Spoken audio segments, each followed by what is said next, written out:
Opportunity here. Feeling better?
Welcome to the Essex Selectboard meeting. Please stand and pledge allegiance to the flag.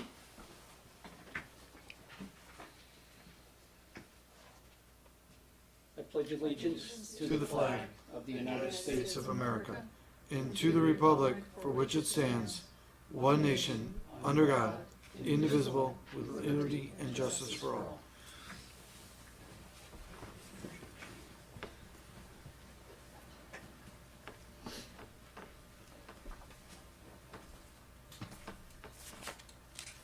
So, first item on the agenda, additions and changes. Greg or Evan? I have a few additions for you. Nothing to add to no new items to add to the agenda, but there's some materials from Channel 17 in response to their presentation. There's an email from Charles Cole about the VTANG FD 2019 mutual aid training. Excuse me, BTV mutual aid training. That was the attachment. And that is part of item 7B from the reading file.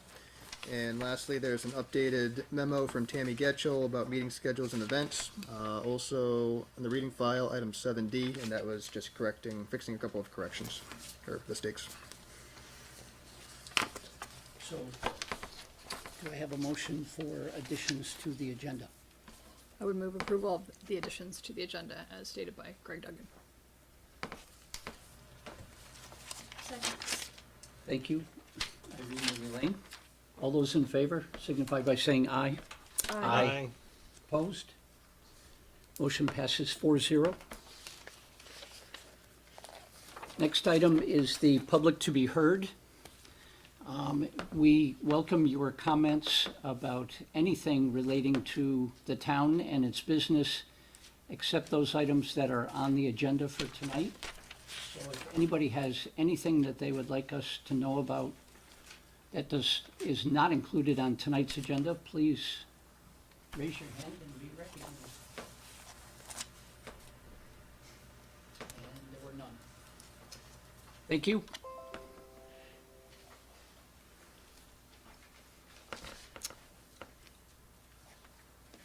Item number 5, first-class liquor license approval.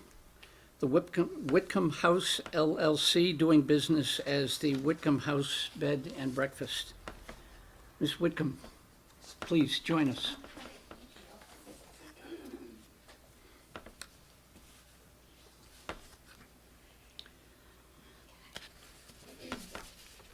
So we have reviewed the application, and I would like to open it up to the board for any questions or comments that they might have on the application. Andy? Only question I have is there's no outdoor consumption permit. Just wondering if you don't plan to have any outdoor? No, Okay. we do not, but thank you. Good question. Irene? I'm noticing some black marks on the application. I was just wondering why the junction part of Essex Junction seemed to be omitted. That was my request in the past. We've had some applications where it goes to the control commissioners of the town or city of Essex Junction, which has been pointed out doesn't exist, so I asked the clerk's office to take out the junction piece. Any other questions from Ms. Whitcomb? We did have, who are all the officers? My husband and myself.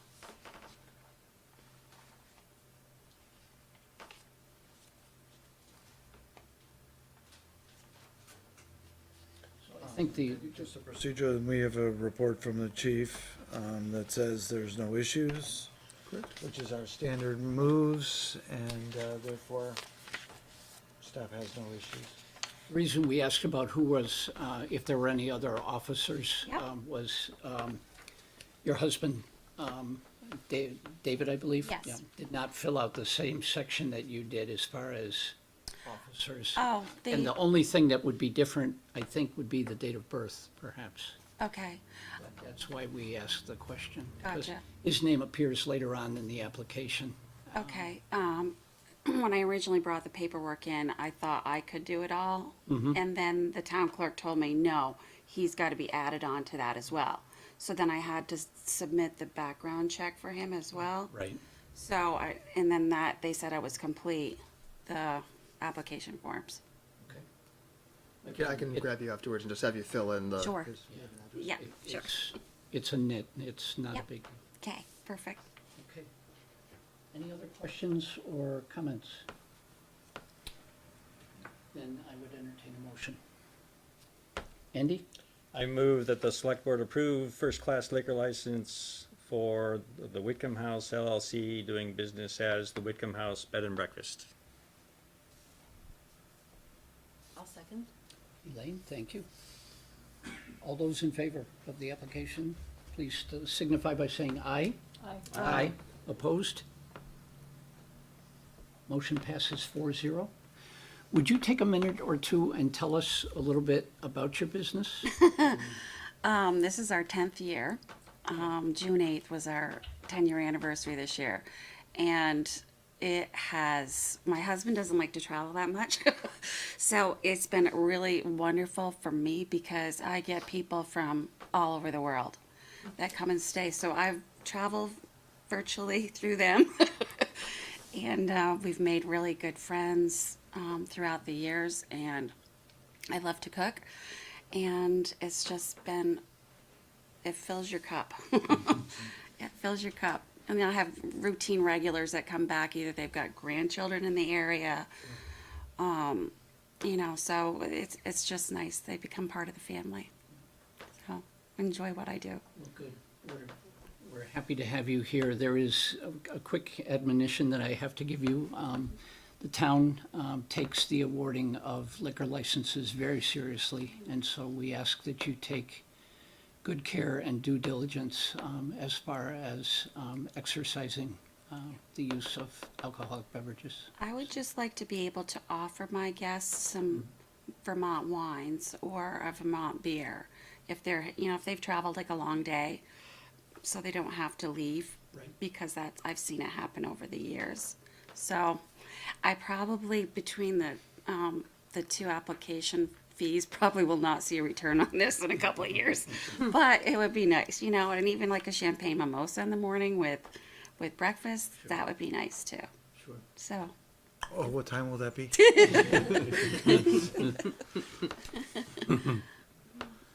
Well, thank you very, very much. Thank you all We very appreciate much. you being here in Essex. Thank you. appreciate it, thanks.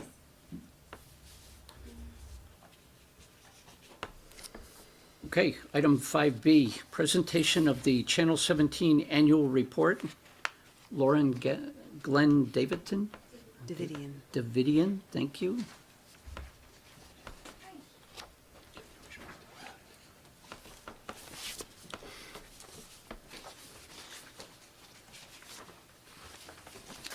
These are very comfortable chairs.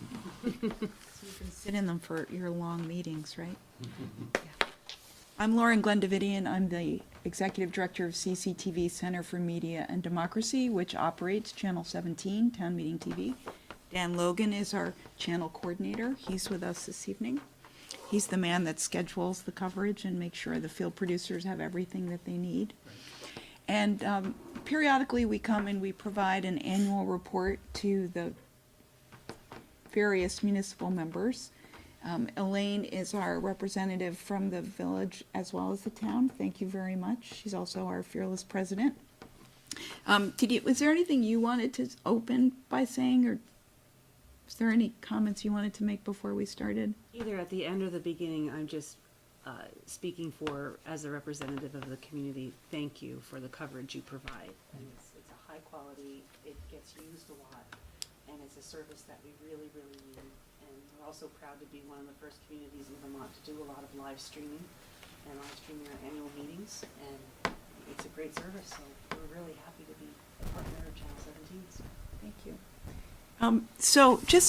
There are some follow-up questions to the presentation that I'm happy to go right into, but they also raised a couple of points that might just be useful by way of background.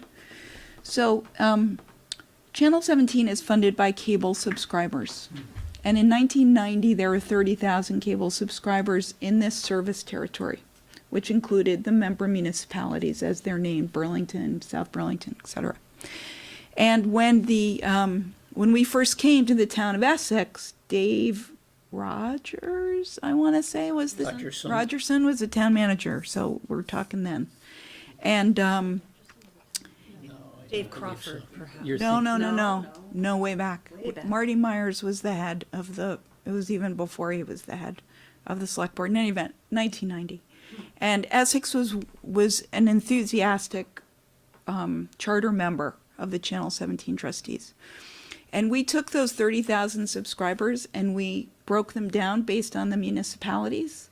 And we used that as the foundation for the trust agreement. So there's a trustees agreement that manages the channel as a kind of regional entity like the solid waste district. And we also use that breakdown to allocate resources in terms of coverage.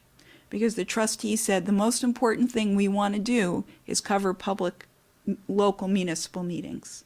And then we want to do election coverage, and then we want to do some regional coverage, and then we want to do legislative coverage. But the priority has always been the municipal meetings.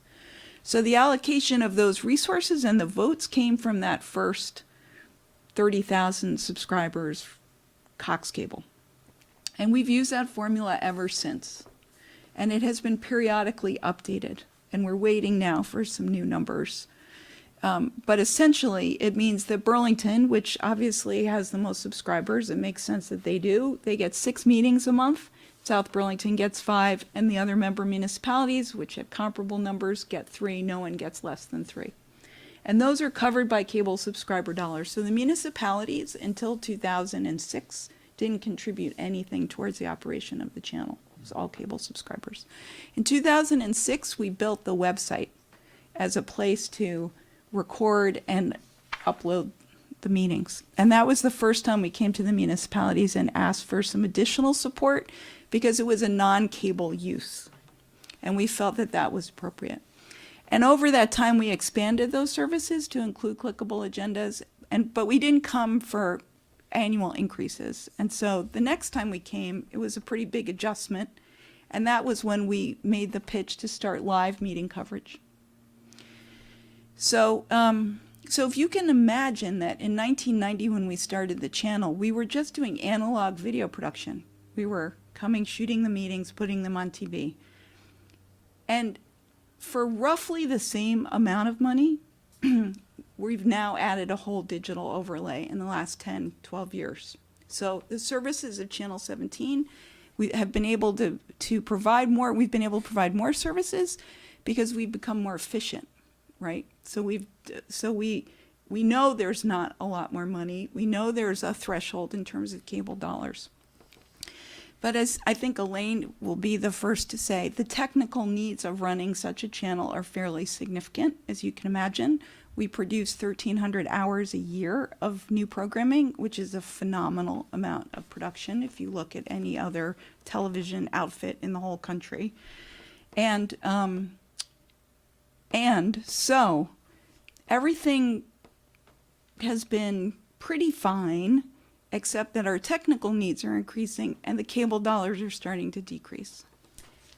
And we had a pretty stable arrangement until January, when Comcast accountants made them reclassify income because of new GAAP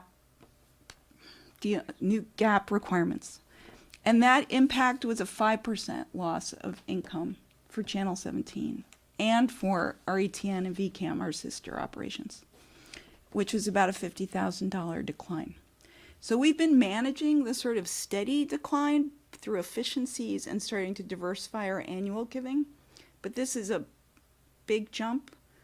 And the trustees determined that if we ask the municipalities to help support this, and each municipality doubled its current contribution, we'd be able to make up that $50,000. We don't see them making that adjustment again. They've assured us that was kind of a one-time bump. It's not to say their income isn't slowly going down, but this big gap. So that's why we're here, is to ask you to consider that. Now, one of the questions that came up is, are you going to keep coming back to us? And Elaine has advocated for a long time that we come back annually for a modest increase so we don't see these big increases. So that may be the case. The trustees determined to do that. I will say that I would mentally prepare yourselves over the next 10 years to be making bigger and bigger contributions if you see fit to operate Channel 17, because the cable dollars are going to decline. And the cost of providing this service is about $36,000 a year. That's just meeting coverage. That's not running the channel and all the other programs. So I think, to be completely forthright, it is important to think about how the municipality can ultimately contribute to this channel, and if it wants to, and if it finds the service valuable enough as the cable revenue starts to decline. So that's a longer term trend. I want you to be aware that that is also the case. I'm not trying to muddy the message, but I think it's important that we're all aware that that's where this is going. So without further ado, happy to answer any specific questions that you have. I would just like to add that, the Channel 17 board and CCTV. Oh, sorry, my mic is all the way over there. The Channel 17 board and, CCTV, our board are in the beginning stages of putting together a new, fundraising model. So we're hoping to move towards something more like a Vermont Public Television or a VPR kind of a model. So we know that fundraising is going to be a significant portion of revenues in the future, but it will take several years for it to get to a sustainable level, so. And we've been thinking about this question of diversified revenue since 1990, when the phone companies first got into the business of television. So it's a long time, and we've created a number of different kinds of projects to diversify revenue over that time. So we've been fairly entrepreneurial, and I'm confident that we can diversify our income further. So it is not going to be solely on the burden of the municipalities. But I think that the bigger picture is important, because I think that was where some of the questions were going, right? Floor is open. Any other questions? Andy, yeah.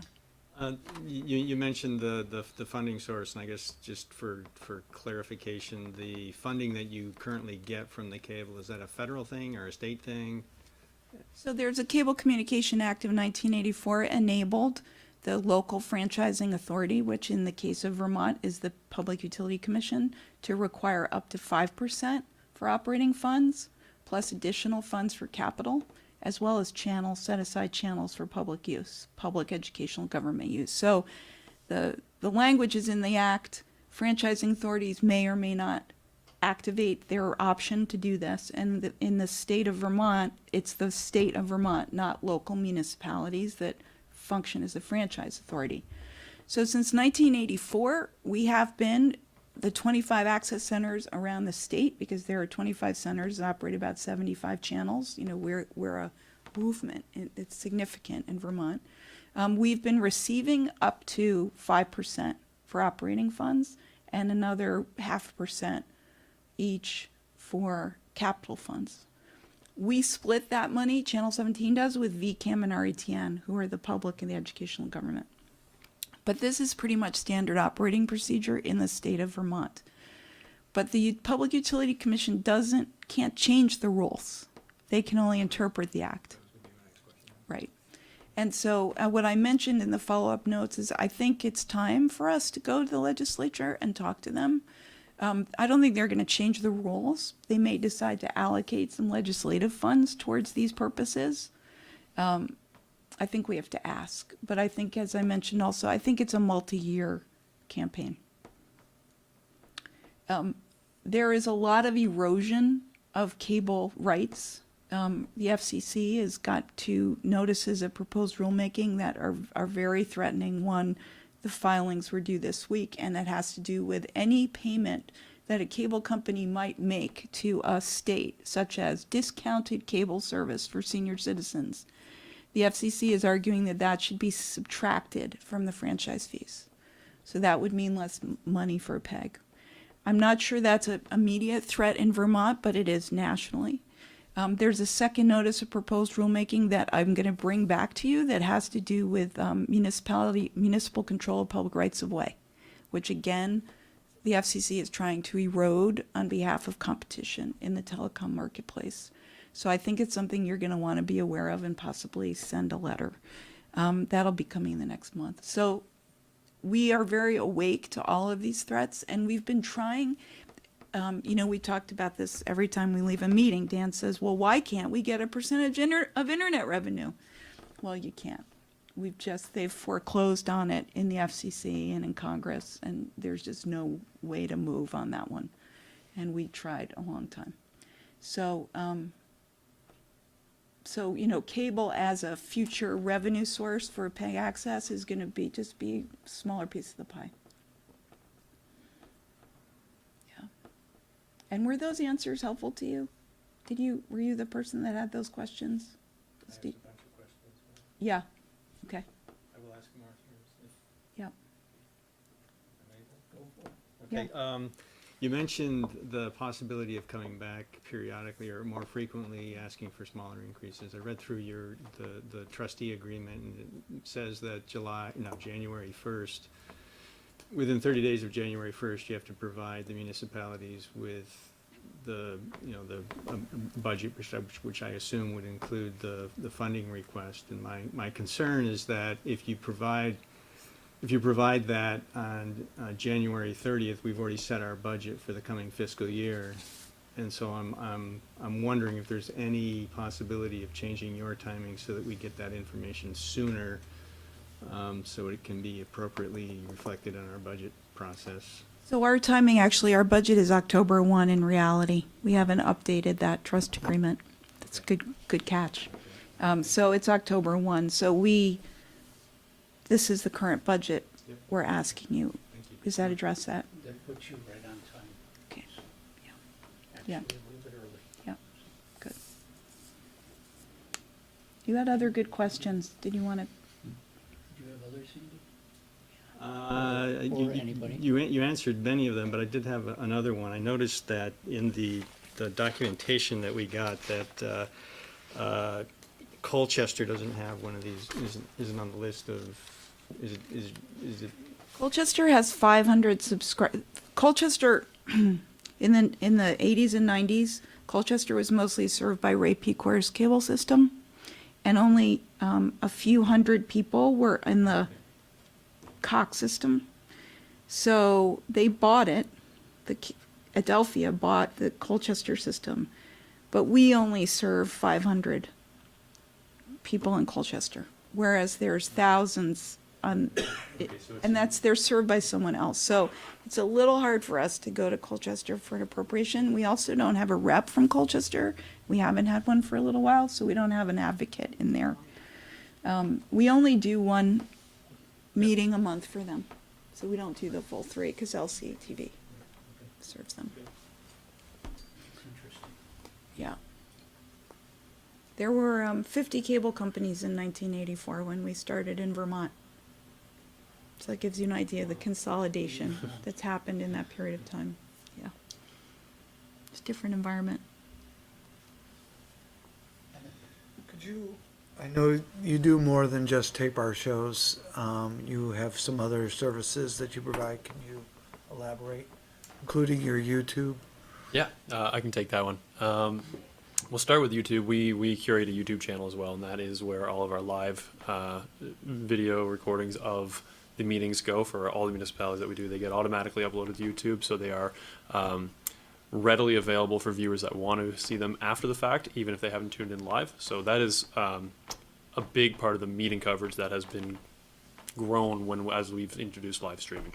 And YouTube is a duplicate in a way of our archive system just for the meetings. They do live in both places, but the YouTube is just a considerably more accessible location for people because everyone knows where YouTube is, and everyone, if they want to find a video, is going to search it there, and that's where they'll land. So for us to have a duplicate there is it just makes sense. But the archiving is a big part of what we do as well, and that's everything we film in our studio, everything we film on locations, every forum we host, and every meeting that we record all lives in our archives forever. They're going back to '84, right? And we still have beta discs, we still have VHS, that all of which are being archived right now in digitized formats. So that's a big chunk of what we're doing right now as well. We also do studio shows. We try to do a live show every day as long as we have people that show up. 5:25 we go live, and these are community producers that come in with ideas that they want to share with the world. It's part of our open door policy to promote free speech. And we also send a camera whenever we can to any community events that happen. We were at the parade out here for Memorial Day. Yeah. We were at the march in City Hall for the firing of Jeff Sessions. We try to get cameras out there to document everything that's happening all over Chittenden County so that we get a little slice of history, I guess, as we archive all of our content. So on top of this, and I mean, we're talking about funding for these meetings, there's a lot of stuff that we film out here that has relevance, and there's a lot of things that we film that has relevance to all of Chittenden County, including viewers in Essex, like all of our forums that we do for town meeting day, for every election cycle. Solid Waste District. Yep. I mean, there's a lot of regional programming, and then we do the studio programs and the elections, and then we do baseline video training for young people. Yeah, we have a summer camp in every year. Right. Yeah, we have a summer camp that comes in every year for a week. So we train, I think we had 15, 20 kids this time. People from the colleges come in. We've had journalist class come in last week. We've had journalists from Africa came in, and journalists from, what was the other country? Do you remember? Iraq have been there, Yeah. all over. So Um, we're pretty busy. I mean, yeah. we're providing a lot of community service in that respect, right? Yeah, for sure. Irene, did you have questions? I'm good, thank you for answering my questions. Okay. Any other questions? No, but I have a comment. I mentioned this at the village board meeting last week when Mike was the cameraman, and tonight it's Scott, and it's almost always, if not always, Scott here. And Scott is a valuable asset to this production, as Mike is to the village production. We have come to know Scott very well and rely on him, and when we've gone on location, Scott has to learn a new AV system and audio, and kind of saved our bacon at least more than once with somebody else's equipment. So we really appreciate the people that you send to us and how well trained they are. Thank you. Scott's a pro. He's a total pro. Yeah, we're lucky. He's worked with Channel 17 for a long time. Almost 10 years. Thank you, Scott. So, any other questions or comments? Okay. We I have think this is, We have their request, and we right, this is are in informational the only, I think. beginning of our budget process. Well, just past the beginning, but we'll figure something out. Very good. Thank you so much for your time. Thank you Thanks, very much for Dan. coming. Thanks, Thank Dan. you.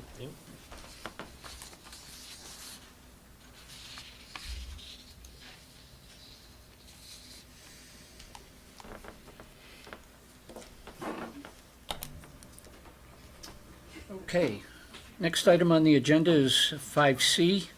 Approval of grand list errors and omissions for Cloverleaf AM Essex LLC, also known as Blodgett Ovens.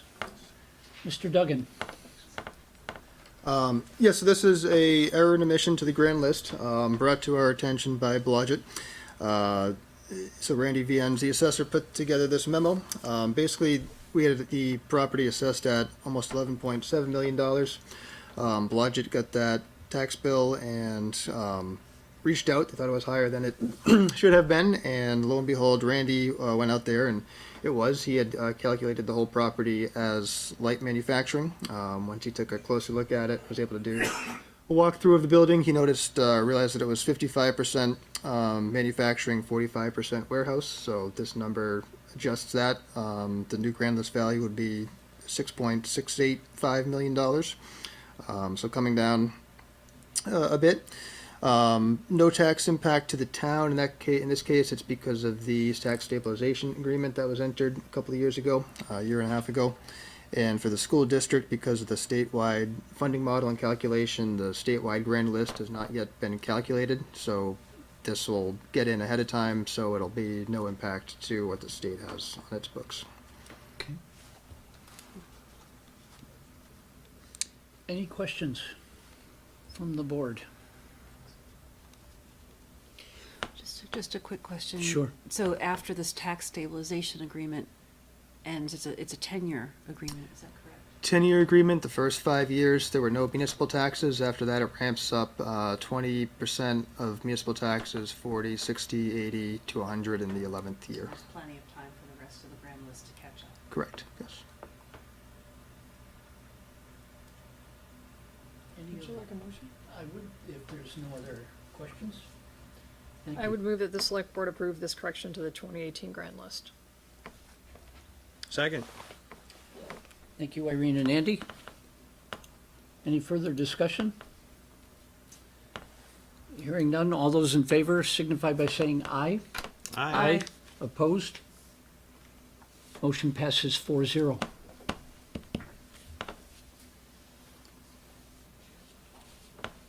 Five D.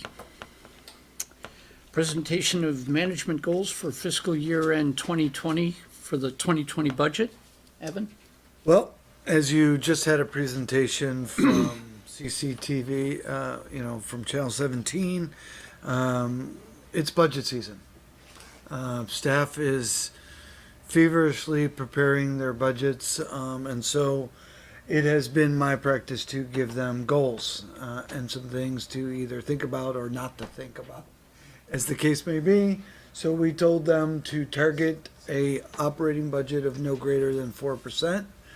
That staffing, our priorities were going to be police officers, some type of building superintendent position, and no other full-time positions.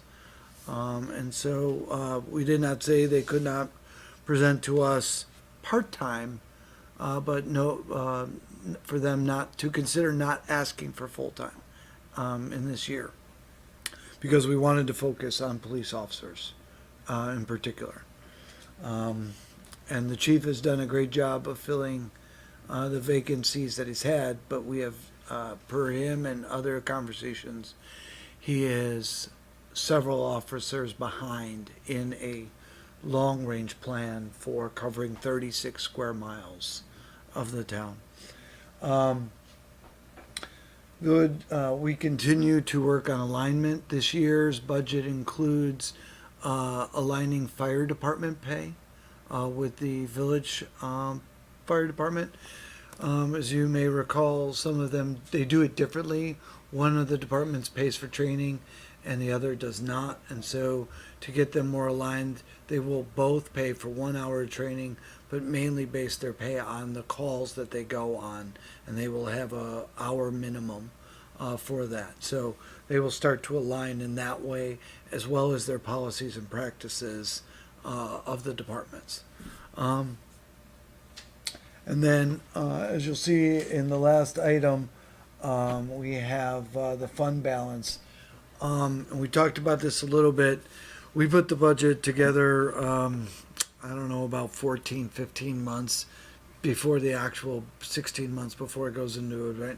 So we take a lot of historical data and what we know from requests, and we put them together in a budget. And out of about $14 million, if we're 97% accurate, sometimes so if you spend 97% of what you thought you were going to spend, you're still going to end up with about $400,000 of surplus. That doesn't happen every year. Some years you actually are closer to 99%, and some years you may go slightly over depending upon what happens. But this last year we were at about 97% accuracy in expenditures and revenues, and so you'll get a surplus. And so you will see us come to you in the next couple of meetings with what we think should be done with a recommendation of surplus funds. And spoiler alert, a lot of it's in capital. We don't necessarily, very rarely will you see us come to you for any operating expenses with surplus. You won't see that, but it's mainly capital, and any long-term expenses that you have identified over the years that need funding, including our general fund reserve, which we hope to keep at 15%, which is the cap per the charter. And I'll take any questions. Yes, Elaine? Evan, at some point in the future, when it works in the agenda, would you present information about our retirement plan and what our obligations are and what the plans are for fulfilling those obligations? Just informational. Clarification, do you mean the FEMA's plan, which is the Vermont Municipal Employee Retirement Pension Plan, or the town's retirement payouts when people retire that the town's on the hook for? Town retirement payouts. Okay.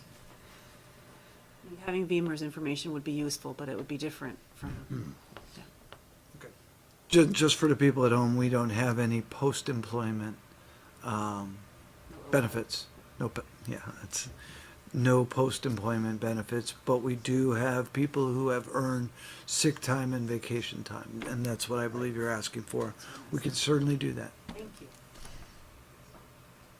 Thank you, Elaine. Anybody else have questions for Evan?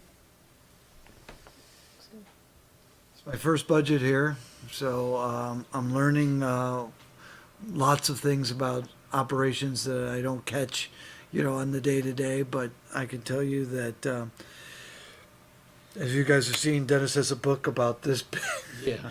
this big, and he always just wants 10 minutes of my time, and you can't get through all that in 10 minutes. But it's a good group. They know what is needed of them, and you've been through many of them. Elaine, you'd be your first I'm on the town. town side, yes. So Seventh we'll get through it level. together. Okay. Thank you. It's informational only, I believe, no action item there.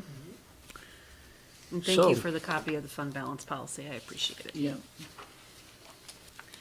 So next item on our agenda is the presentation of the Winooski Valley Parks District's fiscal year 2018 annual report and fiscal year 2020 appropriation request. Thank you. Nick Warner and, Lauren Chicote. hi Lauren. Welcome. Thank you. Nick, do you want to toggle through? Do you want me to do it? Oh, that's right. Is that wireless? Yeah. Thanks. Appreciate it. For those who, I've been here before, but those who don't know me, Nick Warner, Executive Director of Winooski Valley Park District, and this is Lauren Chicote. She's our Programs Director, also Business Manager, also all things.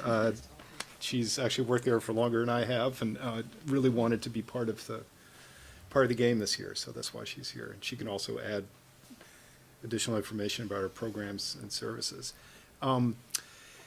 For those who are not familiar with us, we're a hybrid nonprofit municipality. We're incorporated under the Intermunicipal Act, similar to solid waste districts and dispatch and so forth. We've been in existence since 1972. And we currently have 18 properties under management at about 1,750 acres total. This has been an eventful year for us in a good way, in that, and I can send you this presentation, by the way. I tried to email it today, but it got gummed up in the works, I couldn't get it through. This is just a brief history of who we are. And this map sort of gives you an idea what our geographic spread is. We have 7 member towns in Chittenden County, and these are where our parks are located.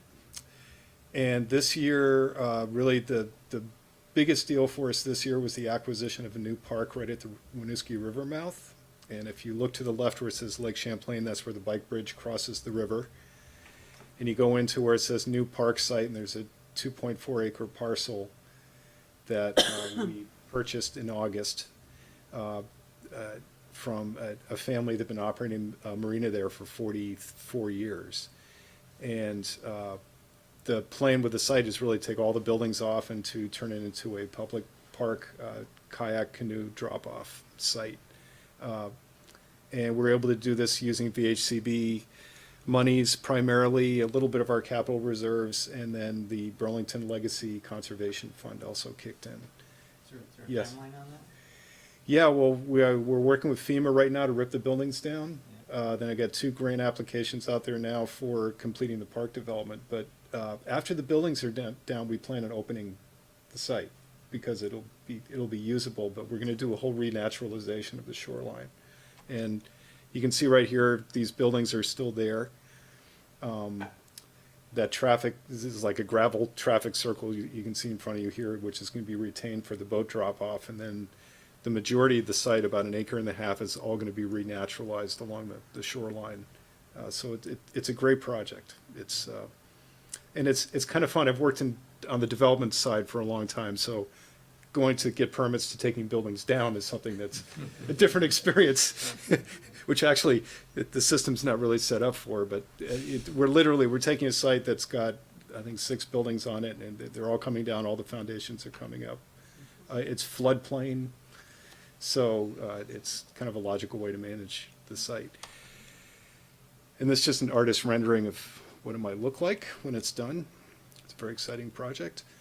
And then just in general, we do a lot of park maintenance. I mean, the vast majority of our operations are around park acquisition and maintenance.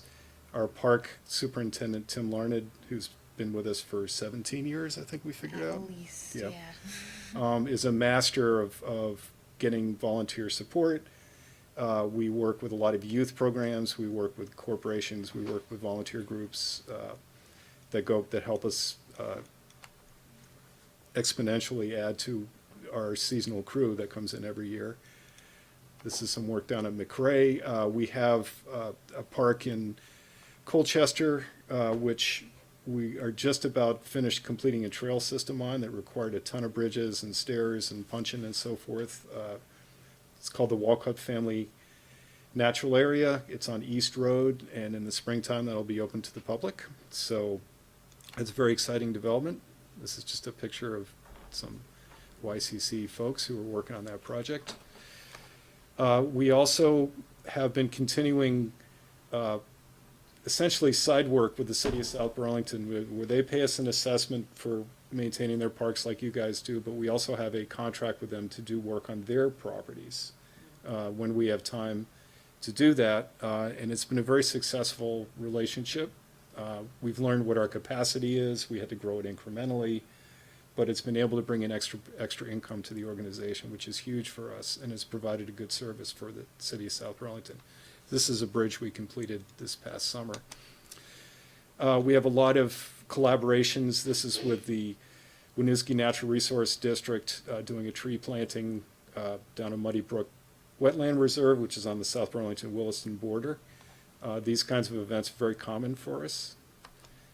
I like this photo just because this is the bridge that connects the north and south Intervale and Burlington. It got totally torn apart with the ice this past winter, and we were able to patch it back together. And we're going to be replacing that structure in total sometime in the next couple of years. Really a big deal for us is the increase in our programming, and really, and jump in anytime, Lauren. Lauren has had a big part of this. When I first started 4.5 years ago, we had a pilot program for a summer camp. It's now grown into a full 8-week program. We have waiting lists. We provide lots of scholarships. We have a February vacation camp, and we have in-school curriculum, and we also have a growing after-school presence. And we're discovering that we're really filling a need that's out there. I mentioned this, we were in South Burlington earlier, we're discovering kids are not having recess time, they're not having time outside, they're not getting enough social interaction, and we're not just providing natural resource education, it's really turned into a multiple service, which we embrace, but I just mentioned this in public forum because I think kids are not getting enough playtime, enough free time, and anything we can do to supplement that is important. So we keep it fun, but we have a really great series of activities and curriculum.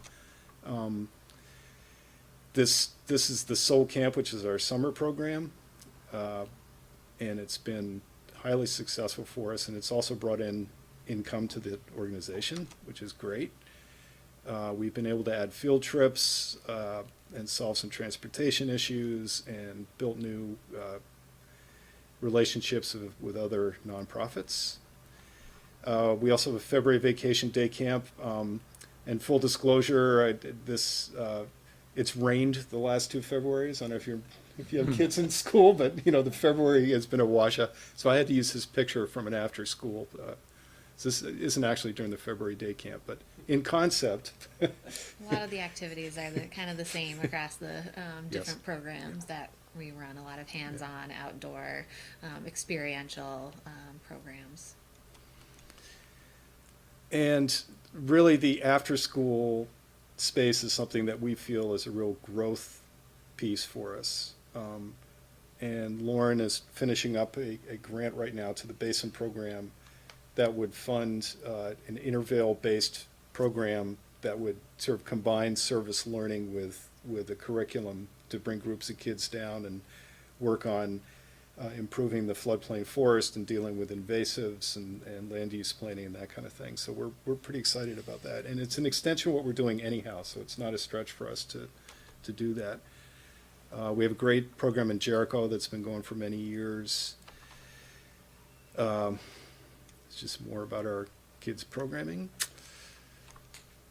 And our annual conservation field day with over 300 fifth graders is a real, benchmark each year for us. It reminds us why we're in business, and it's just really exciting. And we've been really lucky with the weather. 28 activity stations, over 300 kids. This year, we'll be finishing the trail system at Walcott, definitely increasing our after-school presence and service learning programs. The contracted work with member towns has gone extremely well. South Burlington has re-upped for another year. We've done some work for Winooski, and we've done some work for Williston very recently.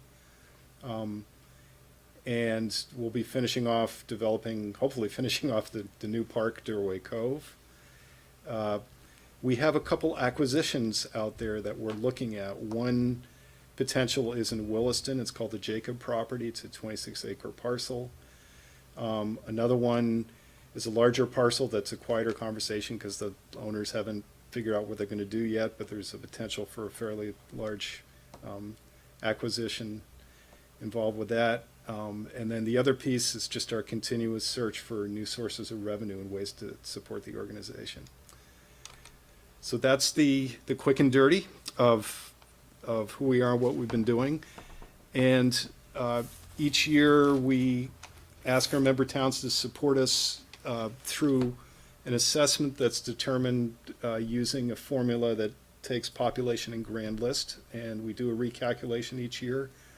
The last 2 years have been flat in terms of our ask. This year we're asking for more. Our overall budget has increased by a little over $34,000. And the main reason for that increase is, really twofold. One is cost of doing business, and those of us who work there, we cost a little more each year. But we also have hired Remy Kreetzall, so we have a new employee.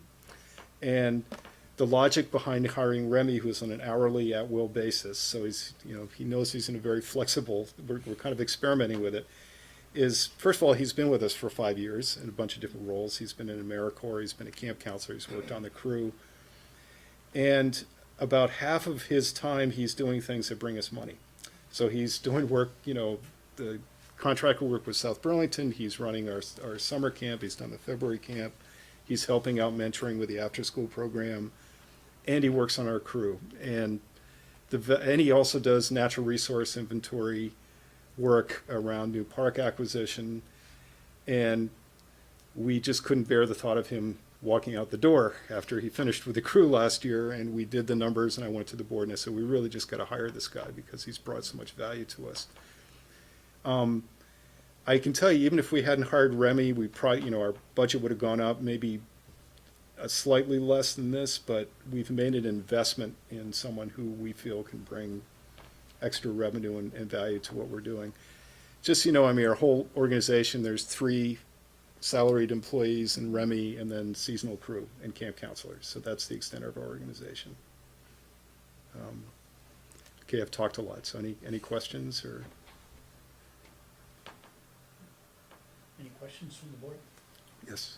Yes, Andy. Yes, I think you might have been forwarded this question, and maybe you've already answered it. The salaries is a big piece of the increase, and that's Yep. the Remy. It's mostly the Remy. the cost of living increases that Yes. everybody expects to get, and plus adding Remy to the. Okay. Yes. Yep. Great. Yep. Thanks. Irene? As always, it sounds great, and I'm sure everyone here is in support of all that you do, but what we had happen, I believe it was just last year around budget season, there was a cut made to your line item in particular. And so a resident had to get up and beg at town meeting for that amount to be restored. Is there something that you could say to us this year that we should be keeping in mind when it comes down to that time to cut the budget part, so that you don't face that again? You're not the organization that potentially takes the hit. I could argue all night, but Oh. I think my bias will show. But we've really worked hard to keep our operation as efficient as possible. And I feel very comfortable that, you know, we present the line items of our budget in total, so people can pick it apart. The concept of a regional parks district provides a lot of efficiency around the maintenance of these properties. And if you don't maintain a conservation property, it is not a conservation property. It becomes something very different.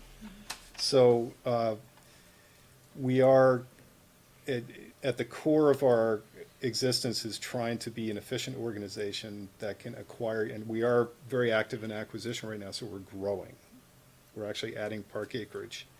And I feel that there's really no fat to cut. And when I first started this job, you know, first thing you do is you pull out all your numbers and say, okay, how's this all work? And I took a look at it, and it's like there is no place to go in terms of cutting things.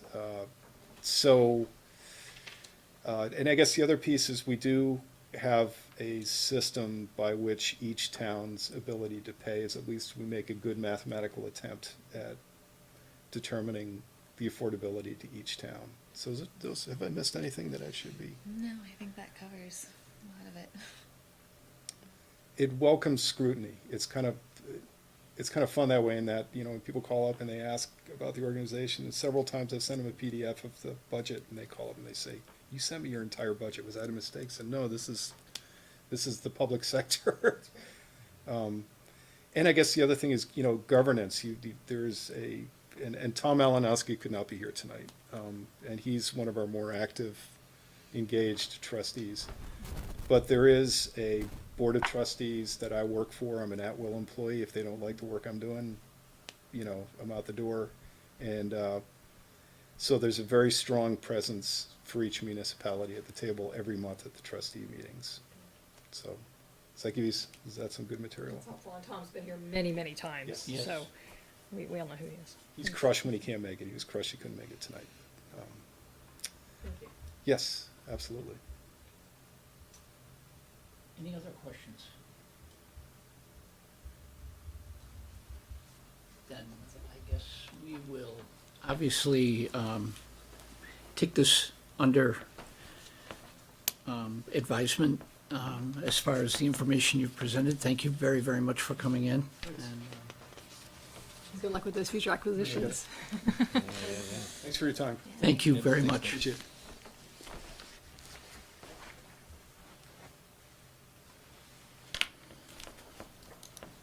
Thanks.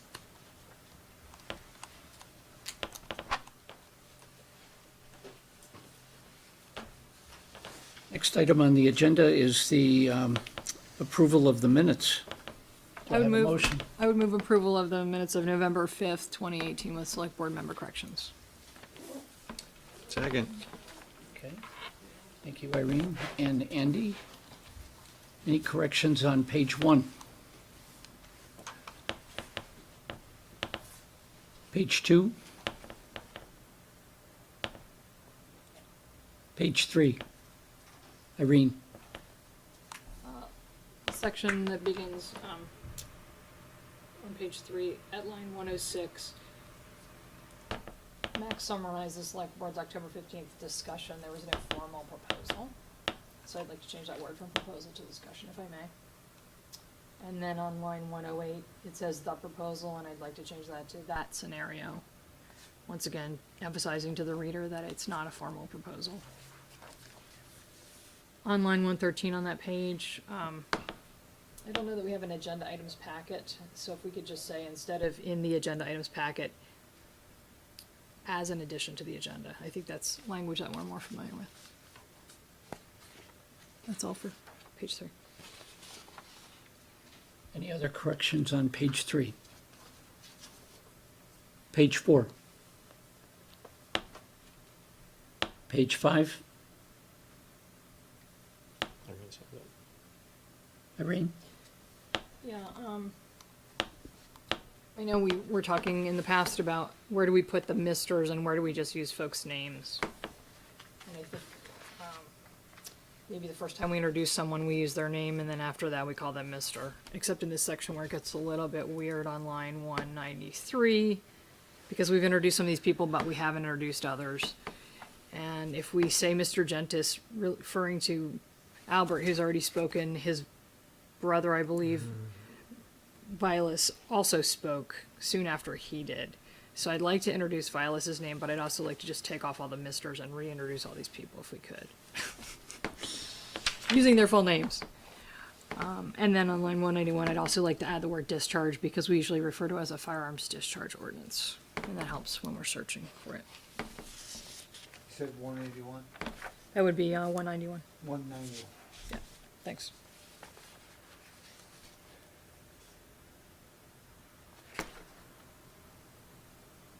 Anything else on page 5? Page 6. Elaine, On line 238, there's only one C in my name, so if you wouldn't mind checking throughout just to make sure. It's Sopchak. And then on line 2, lines 280 to 281, oh, excuse me, that's the next page. Sorry. That's it for page 6. Irene, On line 245, please, at the end of the sentence, I also mentioned that if a complaint was filed, we would bring somebody back in and re-examine their permit. So if we could just add after the period, or instead, before the period, if a complaint were filed. And then also, please, on that same page, line 260, there's the word ready, 3 words in, and I just think that's a little awkward. If we could change ready to and prepare, I think it makes for a smoother read.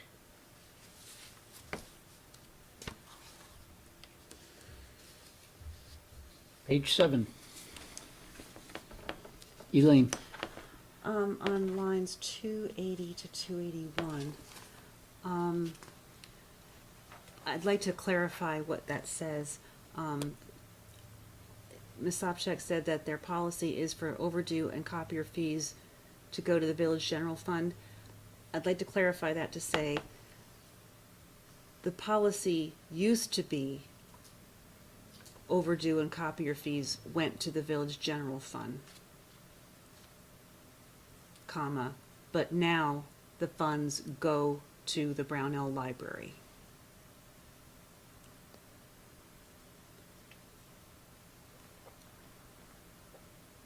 Okay, thank you. very good. Anything else on page 7? Page 8? Page 9? All those in favor of approving the minutes of November 5th with the aforementioned changes, please signify by saying aye. Aye. Opposed? Motion passes 4-0. Thank you. And I believe the next item will be the consent agenda. I'll move we approve the consent agenda. I'll second that. Thank you. Any comments or questions about the consent agenda items?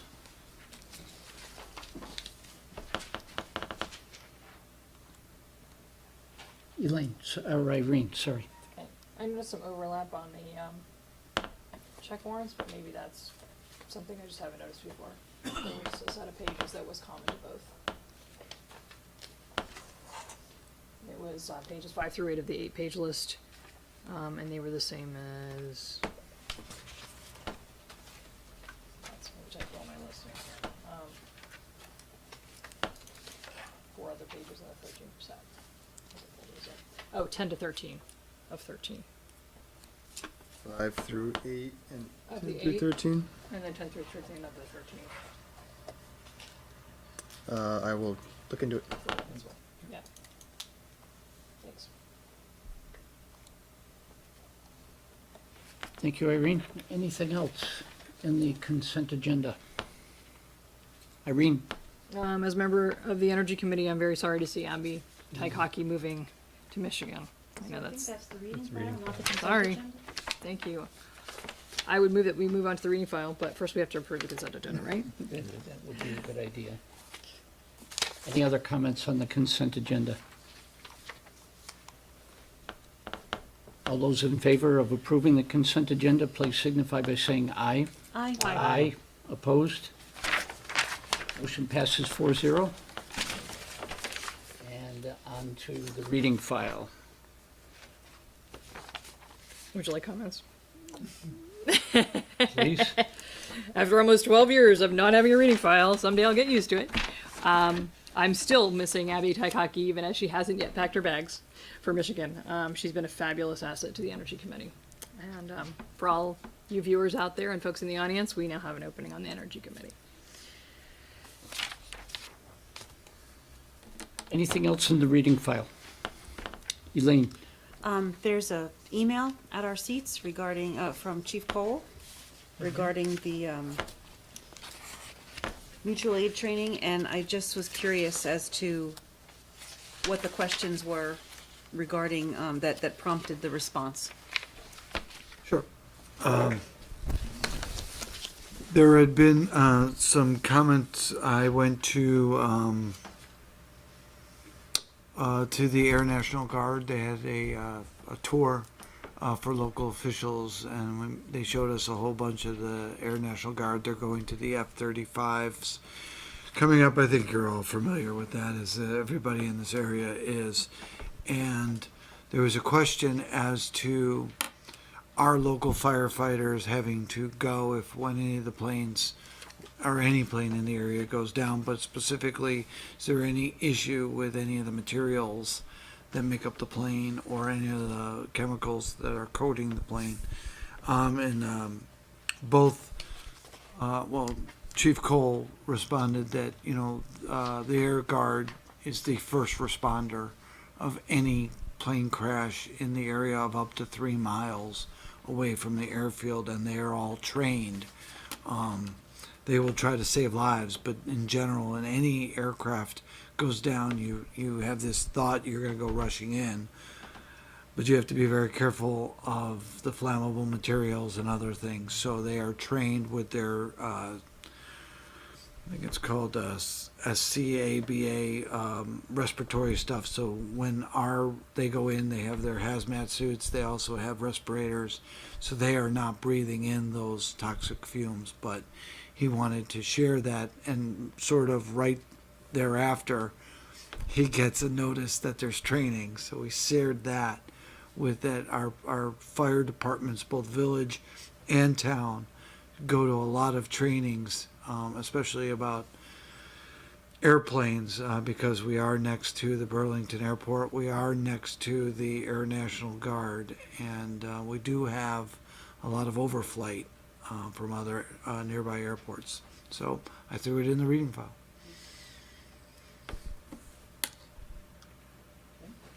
Anything else? Irene? Just a follow-up onto that. I'm aware that the F-35s may be carrying nuclear weapons, which would be new. I don't think the F-16s are carrying those. So that may be something else that needs to be trained for. I'm sure they're on top of it, but I just would love confirmation. Yeah, I'm not aware of their payload. We certainly can ask. I don't know if they'll tell us. What I do know from the military is many of their equipment and stuff have safety features, but I will certainly ask what their intentions are in terms of nuclear weapons. And I think that's important for the public to know, because the public in any of these cases may be breathing in the fumes from a burning plane, or I understand that it's great for the first responders to have protection, but the rest Yeah, of us don't have right. protection. So I think it would be really good if the public were alerted as Right. these planes are coming next fall. And one of the What things precautions that we can take. I believe one of the things they do is, in a case of this, they cordon off a certain radius of that crash, but that's with any aircraft that goes down. But sure, you. I will do that. All A little bit lighter note, I draw your attention to the meeting schedule. I think there were 2 revisions on there. Instead of January the 21st, the meeting will now be on the 23rd, which I believe is a Wednesday, for a budget work session. And then instead of February the 18th, which was originally listed, that meeting has been changed to the 21st, which again is another Wednesday. That's correct, and just to make it clear for anybody who's listening at home, those dates of January 23rd and February 21st have been approved by the board. Back in April, it was just typos in the memo, so no change, just corrections on information. Due to holidays, if I'm not mistaken. Yes. Yeah. Right, and so thank you on behalf of the citizens who in the past have said, you shouldn't be meeting on a holiday. I appreciate their feedback, and I'm glad that we were able to accommodate their wishes. Okay. Anything else in the reading file? Irene? Looking at this BTV airport master plan update, there were some abbreviations I didn't understand, so I contacted the consultant that put it together. And in case you were wondering what T's and R's mean on the 6th through 9th slides, they're the technical advisory committee or the regional advisory committee that recommended those specific findings. Appreciate that. I did attend that meeting. And no tour, but our local airport is doing okay. One of the things when you look through that, you will see that the number of flights don't actually go up very much, but the passenger does. And so one of the questions was, how do you do that? You do it with bigger planes, and so. You do it with bigger planes, and basically what you're seeing is a lot more 737 type aircraft versus the Bombardier Canadian Air type 13-row, 3-seat across. Now you're starting to see more sort of 18 to 20 row 737s and things of that nature, which just means that we are more of a regional hub, and we are getting more of the connecting flights.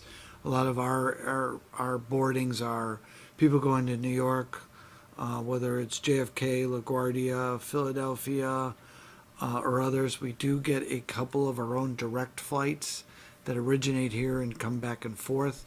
We do have direct flight to Chicago, and they're going to be Frontier Airlines that will be going to Orlando, but that's sort of the mix that they're seeing. And the FAA, they try to get the airports to be more specific about their boardings, because everybody says, oh, they're going to grow, and that's how they do a lot of resources. So they've kind of said, no, we want actual boardings and things of that nature, not just plane capacity that comes here. So that's one of the things that you see in there. And as anybody who's been to Burlington Airport, is small. It does not have a lot of land associated with it that is not then also used for another purpose already, like the Air National Guard. So they are trying to figure out how to maximize their space. They are looking at a hotel that will be built adjacent to the property, as that they feel will help with their travel. And then the other thing that the Air National Guard does is they are also part of the ground crew, and they do a lot of the plowing and other things, and they're also their fire department on site. So it was interesting for that matter. And so they brought in South Burlington was there, and Winooski was there, and so they're trying to do some public outreach. You mentioned possible flights to Boston? We did bring that up, and they continually try to find someone who would be an air carrier to do that. That would be wonderful. So in going to the bigger planes, in reading through that report, I didn't see anything about runway length being an issue. So runway length is an issue. The 737, and then there's one larger aircraft which is used for freight, it's about the max that they can handle. Is that unless depends on weight, but the ends of their runway are generally restricted in bad weather, because a lot of their stuff is by they have lights at the end of runways, but I don't know the technical term, but something like a couple 100 feet of their runway is not technically supposed to be used unless it is in bad weather. So they have certain restrictions, and only FedEx uses a larger aircraft than 737, and the Air Guard. But they have been putting a lot of concrete down. That is the Air National Guard has done some taxiway work. The airport was doing a lot of the gate near the gates. They're doing concrete work because once you get into heavier aircraft, the concrete underneath the jetway needs to be of a certain strength. They are refurbishing their garage.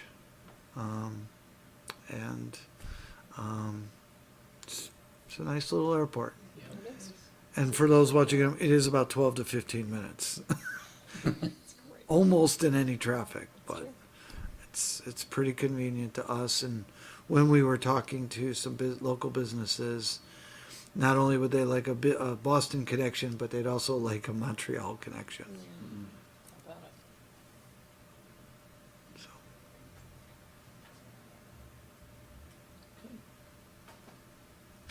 Any other comments or questions on the reading file? No executive session, I believe, is necessary. No, sir.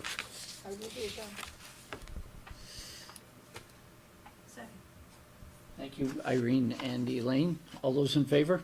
Aye. Opposed? We are adjourned. Motion passes 4-0.